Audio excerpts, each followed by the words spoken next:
Hello, homeschool leader. Welcome back. We're going to be talking about a new curriculum today called the question curriculum. One of the most powerful ones that exist, maybe in the universe, maybe on Earth. Either way, a very powerful curriculum. I hope you stay tuned. Right now, we're going to jump into it.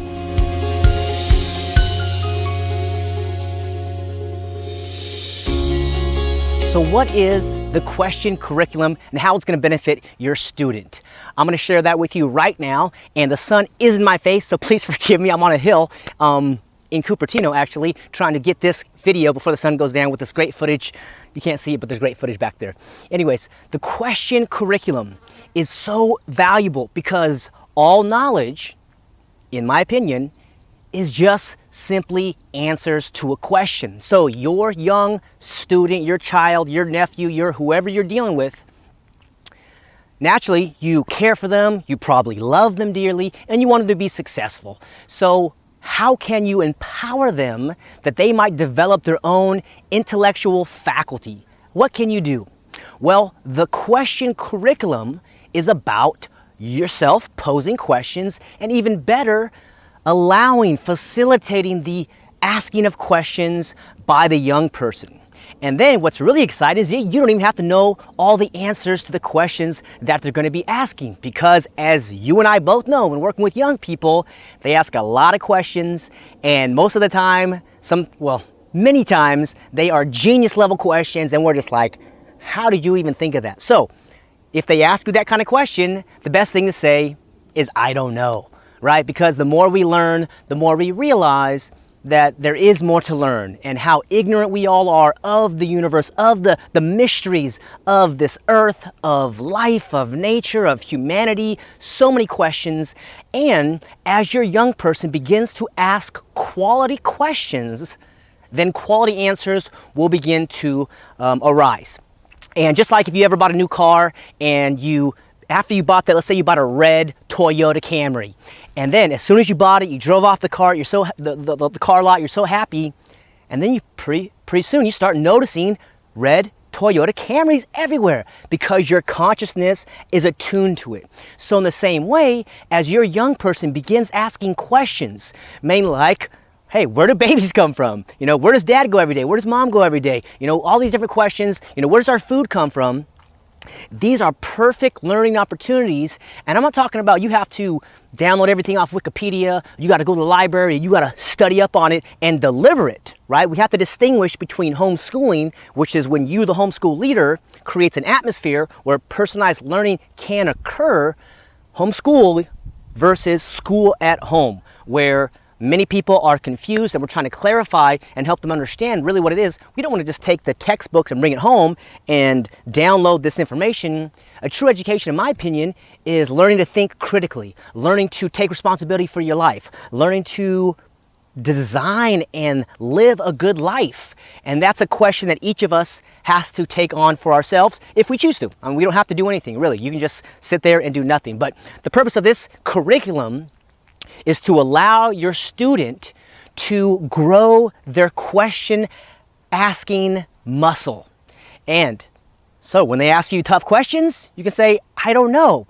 And then if they ask you great questions, you can do what Dr. Sugata Mitra recommends. Well, it's kind of a principle, which he calls the grandmother principle, where he was teaching students, he put an internet computer in the wall in the slums of India and didn't teach them anything. But he came back after 3 months, and they were speaking broken English. They were learning how to, code and do like processing on the computer. They said this, needs a faster processor, right? The computer, the CPU. And what he developed was that the senior, the adult involved, doesn't have to come over and be the expert and say, well, this is how you use the computer. The adult involved comes over and is curious. And the grandmother principle is that when the student is excited, maybe you have a 5-year-old or an 8 or 10 or 14 or 16-year-old, and they're excited.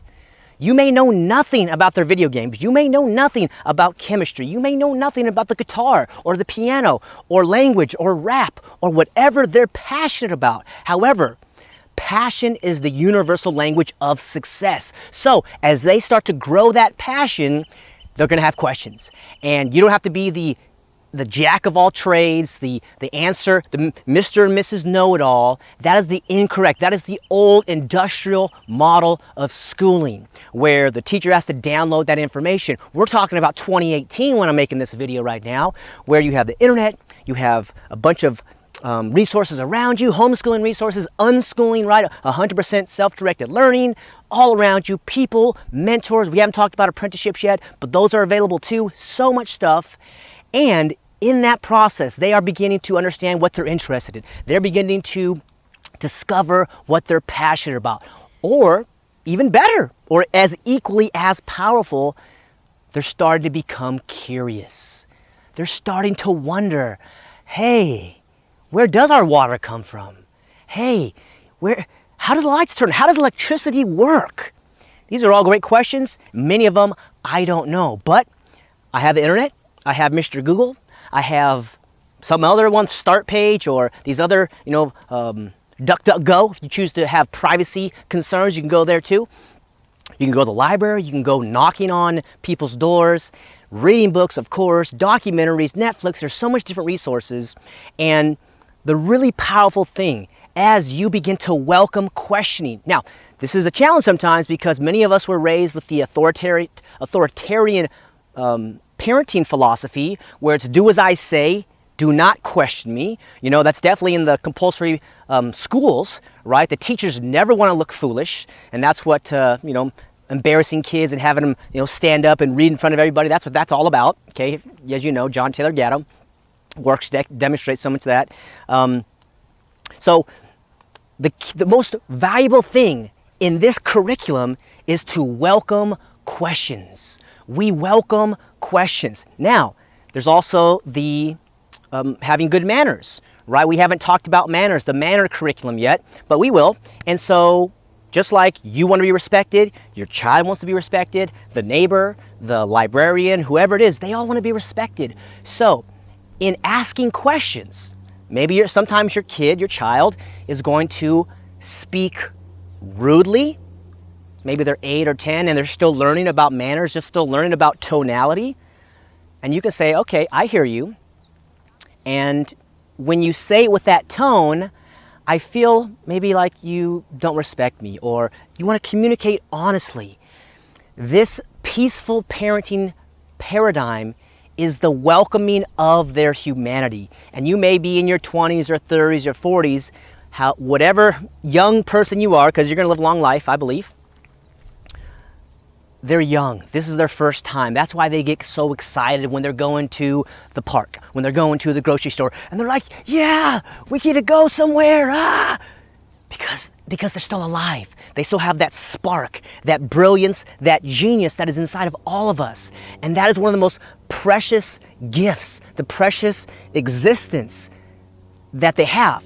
Whether you believe in God or creator or source or evolution or whatever it is, whoever designed this has put that inside of us, so that wonder, that curiosity is what some of my friends would call their superpowers. So welcome the questions.